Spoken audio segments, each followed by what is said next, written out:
Daniel Padilla nagsalita na at may patutsyada kay Catherine, lalong-lalo na kay Alden Richards. Magpahanggang ngayon nga ay hindi pa rin matahimik ang mga issue na naiwan ni Daniel Padilla nang matapos ang relasyon nito kay Catherine Bernardo. Andyan pa din kasi ang mga intriga at mga tanong na gustong ipukol sa binata. Sa nakaraang birthday nga ni Daniel ay natanong na naman ito sa isang interview. Kaya naman halatang hindi pa rin nakapagpigil ng aktor at nagsalita na din ito.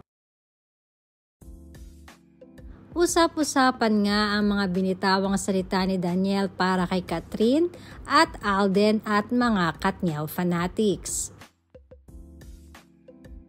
Ayon sa binata, paumanhin po sa lahat ng mga fans ng Katniel.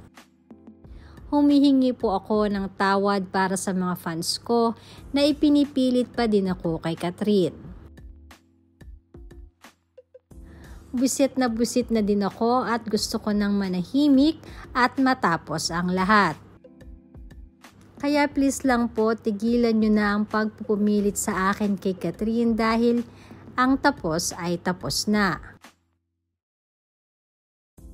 At sa huli ay nagpapasalamat nga din ang binata at sinabing sana nga ay maunawaan siya at manahimik na ang mga isyu na ito.